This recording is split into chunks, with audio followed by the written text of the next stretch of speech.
안녕하세요. 자동차의 모든 것 카멘 김선우입니다. 오늘은 오랜만에 또 중고차 이야기예요. 그런데 중고차 검수 이야기가 아닙니다. 요즘에 자동차 회사마다 신차 출고가 늦어지고 있습니다. 정확한 이유는 저도 모르겠어요. 그래서 중고차를 구매하시는 분들이 많이 계십니다. 저도 직접 피부로 와닿고 있어요. 중고차를 구매하셔서 중고차 검수를 의뢰하시는 분들이 1년 사이에 아주 부쩍 늘었습니다. 그래서 그런지 전례 없던 희귀한 현상이 발생을 했습니다. 중고차 금액이 올라갔어요. 오늘 영상은 중고차를 구매하시는 것이 잘못됐다는 것이 절대 아닙니다. 저도 딱 한 번 신차를 사봤고 지금까지 계속 중고차를 구매해서 타고 있어요. 중고차를 구매하는 이유는 여러 가지가 있겠죠. 예전 영상에서도 제가 많이 말씀을 드렸었는데 중고차를 구매하실 때 이렇게 하셔야 됩니다. 이것을 확인해야 됩니다. 뭐 여러 가지가 있습니다. 더군다나 올해 같은 경우는 전국적으로 물폭탄을 맞았었기 때문에 침수차 키워드가 상당히 많이 있어요. 저희 샵에도 침수차 의뢰가 많이 들어왔었는데 침수차 피해를 입으신 분들께는 죄송스럽지만 중고차 시정으로 넘어올 경우 2차 피해가 발생할 수 있기 때문에 올해는 침수차 수리를 한 대도 하지 않았습니다. 또 많이 말씀을 하시는 게 사고 유무. 그런데 많은 분들이 사고 유무를 물어보시면서 대부분 공통적으로 하시는 말씀들이 있어요. 사고 유무를 확인해 주세요. 그렇게 하고 저희가 확인을 하게 되면 범퍼는 교환했대요. 핸드도 교환했대요. 단순 사고래요. 그 정도는 저도 충분히 이해를 합니다. 단순 사고일 수 있어요. 저도 단순 사고를 알고도 구매하는 중고차들이 많이 있습니다. 저는 오늘 영상에서 단순 사고 이야기를 말씀드린 게 아니에요. 저도 개인적으로 자동차의 골격에 큰 데미지를 주었던 사고가 아니라면, 침수차가 아니라면, 완전히 한 바퀴 굴렀던 차가 아니라면 구매할 의사가 있습니다. 이제 어느 정도는 많은 분들께서 중고차를 구매할 때 확인할 방법들을 수렵 채취가 가능하기 때문에 아주 잘 확인하십니다. 사고 유무, 외판의 상태, 오일 누유의 상태, 하체 소음, 보닛을 열어보고 엔진룸의 상태 등등 여러 가지들을 확인하실 수가 있죠. 이런 방법들을 배제시키면 안 돼요. 당연히 이런 방법들로 인해서 확인하는 습관은 매우 중요합니다. 딜러분들도 잘 알지 못하는 부분이 있을 수가 있어요. 전 차주께서 딜러분들한테 차에 대한 상세한 정보를 다 전달을 하지 않을 수도 있잖아요. 외관의 상태는 판매를 해야 되기 때문에 어느 정도 기본 세팅이 들어갑니다. 그리고 하체 소음이 나는 차량을 판매할 수가 없겠죠. 그래서 소음이 발생되는 부분들을 수리를 해서 또 판매를 하겠죠. 오일 누유가 되는 부분, 또 사고 수리가 됐던 부분도 당연히 명시를 하게끔 되어 있고요. 그래서 제가 딱 2주 사이에 겪었던 두 가지를 말씀을 드릴게요. 정말 안타까운 사연인 것 같아요. 디젤 중고차를 구매하셨는데 자동차 검사에서 배기가스가 너무 많이 나와서 아주 많은 수리를 하신 분이 계십니다. 중고차를 구매한 지 딱 3개월 만에 발생한 일이에요. 값비싼 DPF도 망가져 버렸고 인젝터도 불량하고 중고차를 구매하신 병에 반 가까이를 3개월 만에 수리비로 지출을 하셨어요. 자동차를 구매하시기 전에 검은색 배기가스가 어느 정도 있다는 것을 인지하셨다고 합니다. 근데 이 정도면 괜찮겠지 하고 그냥 운행하신 거예요. 검사 기간이 아직 많이 남아있으니까. 거두절미하고 디젤 자동차를 중고차를 구매하실 때 배기가스의 상태를 확인하세요. 머플러 뒷 끝단을 닦았을 때 검은색 매연이 묻어 있는지 없는지. 아주 다량 많이 발생을 한다면 엔진 컨디션이 그렇게 좋다고 볼 수는 없습니다. 차량 등록증에서 검사 유무를 확인할 수가 있으니까 검사를 받은 지 얼마 안 됐다. 그럼 검사를 통과한 거겠죠? 근데 검사 기간이 몇 개월 남았어. 그렇다면 차량을 매입하신 후에 검사 기간이 아니래도 검사를 받을 수가 있습니다. 검사소에 비용을 내시면은 검사소에서 충분히 확인할 수가 있습니다. 저라면 그럴 것 같아요. 디젤 중고차를 구매할 경우 검사소에서 배기가스 테스트를 할 겁니다. 이게 디젤 자동차가 매연이 한번 발생하기 시작하면은 뭐 간단할 수도 있지만 대부분 많은 수리 비용이 들어갈 수가 있습니다. 특히 수입 디젤차의 경우 차 구매 후 엄청난 수리 비용이 들어간 경우도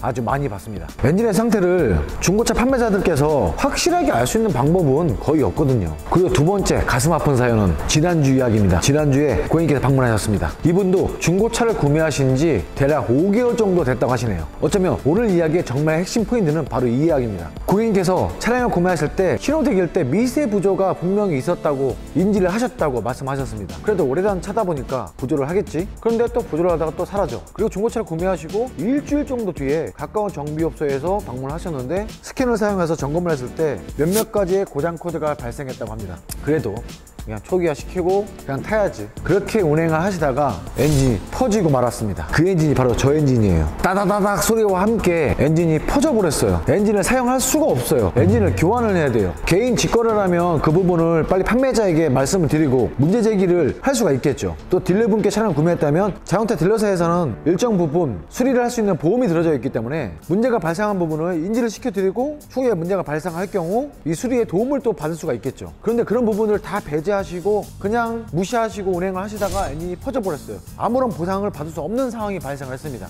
오늘 영상의 핵심 포인트는 외관과 부식 상태, 사고 유무, 오일 누유 그런 부분들은 기본적으로 보시고 제발 차량을 구매하셨을 경우 가까운 정비업소에서 테스트를 한번 받아보세요. 계기판에 경고등이 뜨지 않아도 숨겨진 고장 코드가 있을 수가 있습니다. 나 이런 문제가 있어 차에서 알고 있지만 표출을 안 하고 있을 수가 있습니다. 이런 경고등이 떴을 때 무엇이 문제인지 정비사님께 여쭤볼 수도 있고 이로 인해서 어떤 문제가 발생하는지를 알 수가 있습니다. 그렇게 되면은 보증기간 내에 판매자께 알릴 수가 있겠죠. 이런 문제가 있었는데 알고 계셨습니까? 혹시 이런 게 문제가 발생했는데 수리가 가능합니까? 엔진뿐만이 아니에요. 미션도 마찬가지예요. 엔진이든 미션이든 이상 있는 것들을 정말 무조건 계기판에 표출하지 않습니다. 노란색 체크 엔진을 무조건 띄우는 게 아니에요. 특히 수입차의 경우 스캔 통신을 하게 되면은 정말 숨겨진 많은 고장 코드들이 발생해 있습니다. 물론 문제가 있는 것도 있고 일시적인 오류일 수도 있고요. 하지만 자동차에서 가장 비싼 부분이 어떤 부분일까요? 엔진과 트랜스미션이에요. 꼭 제발 스캐너 점검을 해주세요. 몇백 원짜리 붕어빵을 사 먹을 때도 살짝 탄 게 있고 노릇노릇하게 익은 게 있으면 노릇노릇하게 익은 거를 저희가 잡잖아요. 몇백 원짜리를 구매하실 때도 유심하게 살피시는데 작게는 몇백에서 크게는 몇천만 원까지 내 재산을 조금 더 신중해 주셨으면 좋겠습니다. 안타까운 마음에 제가 오늘 카메라를 켰습니다. 2주 연속 이런 경우가 발생하다 보니까 제가 더 속이 상한 것 같아요. 딜러분들께 모든 걸 다 책임 전가할 수는 없습니다. 왜냐면 그분들도 자동차를 완벽하게 다 아실 수는 없어요. 이 전 차주분께서 판매를 하실 때 자세한 내용을 전달받지 못한다거나 그럴 경우는 모든 걸 다 확실하게 알 수가 없습니다. 마지막 소비자인 우리가 알아야 돼요. 우리가 알아야지만 어떤 부분들이 내 주머니를 털어가지 않을지를 알 수가 있습니다. 제가 항상 영상에서 말씀드리죠. 가까운 저희 선후배님들을 신뢰해주세요. 단골 정비업소가 있다는 것 자체가 이럴 경우에는 큰 무기가 될 수가 있습니다. 혹시라도 중고차를 구매하실 예정이라면 스캐너 점검을 해보세요. 자동차에 숨겨진 문제 아주 작게나마 미래의 고장을 예측할 수도 있습니다. 반짝반짝하고 깔끔한 자동차의 외관만 보지 마시고 깊이 세부적으로 확인을 해주세요. 제가 몇 년 동안 계속 말씀드리는 건데 정말 꼼꼼하게 확인을 하셔야 됩니다. 중고차 판매자께서도 여기서 판매자라고 말씀드리는 거는 개인이 될 수도 있고 또 딜러분이 될 수도 있습니다. 마지막 구매자를 위해서 대략 1년 동안의 차량 수리 내역을 공유를 할 수 있다면 정말 좋을 것 같아요. 거의 대부분 중고차를 구매하시는 분들이 수리 내역을 전혀 모르세요. 분명히 브레이크 패드를 교환한 지 얼마 안 됐는데 신품인데 브레이크 패드 상태 좀 확인해주세요 이렇게 말씀하세요. 정말 제가 악의적이라면 신품인데도 교환할 수가 있습니다. 그럴 일은 없겠지만요. 기본적으로 자동차를 아시는 것도 중요하겠지만 차량 구매하실 때 수리 내역을 조금 확보를 하셨으면 하는 바람이 있습니다. 그래야 이중 지출이 안 될 수가 있습니다. 제 경험담을 말씀드리면은 중고차를 구매해 오셨어요. 그때 아마도 K5였던 것 같아요. K5를 구매해 오셨는데 엔진에서 소음이 나요. 분명히 엔진에 문제가 발생을 해서 엔진을 교환 또는 수리를 해야 되는 상황인데 중고차를 구매하신 지 대략 2달 안팎이었던 것 같아요.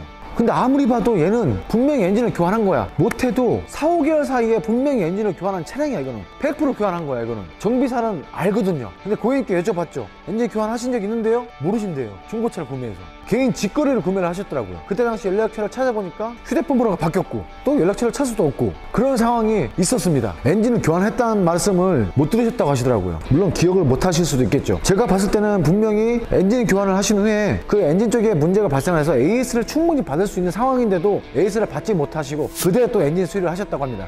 이런 경우가 발생할 때면 정말 저도 답답해요. 마지막으로 한 말씀 드리자면 중고차를 구매하실 때 이것저것 꼼꼼히 확인하시겠지만 정비업소에서 스캐너 점검을 확인해 보세요. 스캐너 점검에도 여러 가지가 있습니다. 엔진과 미션을 볼 수도 있고 데이터를 볼 수가 있고 스캐너로 강제적으로 테스트도 진행할 수가 있고 제가 봤을 때는 정말 큰 사고가 있던 차량이 아니라면 전문 정비사가 진단하는 이 스캐너 점검이 중요한 것 같아요. 오늘은 제가 조금 답답한 마음에 조금 격앙된 말투로 말씀드려서 죄송해요. 저도 이야기를 하다 보니까 감정이 끌어올랐습니다. 내 돈이잖아요. 진짜 내 돈이잖아요.